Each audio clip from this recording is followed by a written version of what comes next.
Oh, yes. Passaro is my last name. It's a very Italian last name. But a lot of people in Southern California think that I'm Armenian.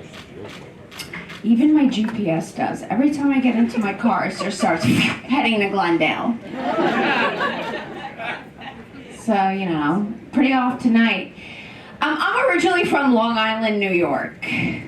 I don't feel any East Coast energy in here. It would be way too loud. But eventually, my family, they moved us to Arizona, which obviously was a culture shock, right? Because for the first time in my life, I was surrounded by these Brady Bunch Xerox face-looking people. They're called Mormons. Yeah, oh my God. There's none of them here tonight because there's booze. But these nosy-ass Mormon kids always wanted to know what religion I was. So I had to be honest. I was like, well, I'm a fake Catholic. It's true, I grew up in a family full of fake Catholics. When I was about 13 years old, I was looking at this calendar, and it had the Virgin Mary at the top. I was like, hey, Mom, what's a virgin? She was like, oh, don't worry about it. It's something you won't be for very long. My father has a very interesting opinion when it comes to abortions. He thinks that if the father is rich, it's a baby. But if not, game over. Feel free to try again next time. Rich men love that joke. And I didn't disappoint him. I feel like when I was growing up and having some of my first crushes, it was kind of like a foreshadow into the craziness that would happen later. Like, I remember I had a crush on this kid who lived up the street from us, and he used to chase us around with his airsoft gun, and I liked it. So, clearly, my original type was school shooter.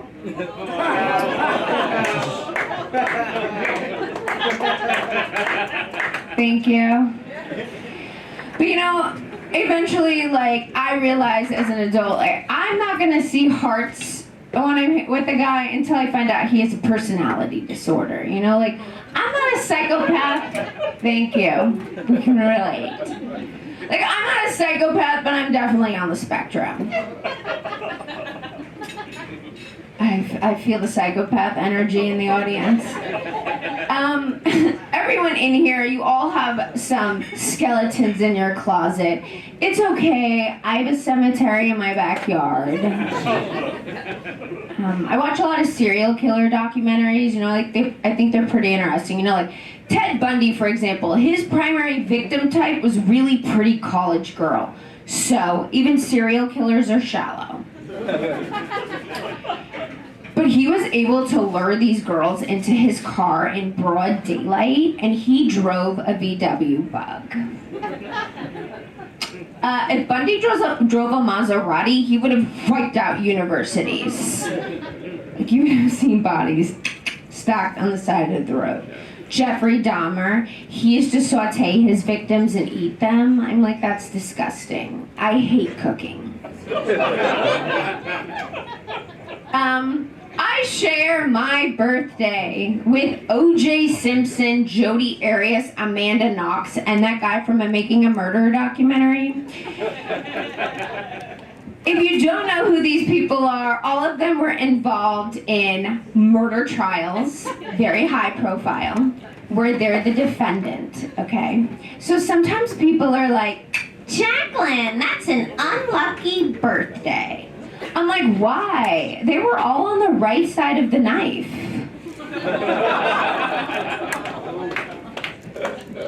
So you guys have been so nice, so I'm going to leave you on a really light note here. If I were going to commit suicide, thank you for your empathy, I would definitely go to the tallest building in Beverly Hills and throw myself off so I can land on someone rich, make my father proud. And I'd wear a bungee cord so I could do that shit multiple times. Thank you, I'm Jaclyn.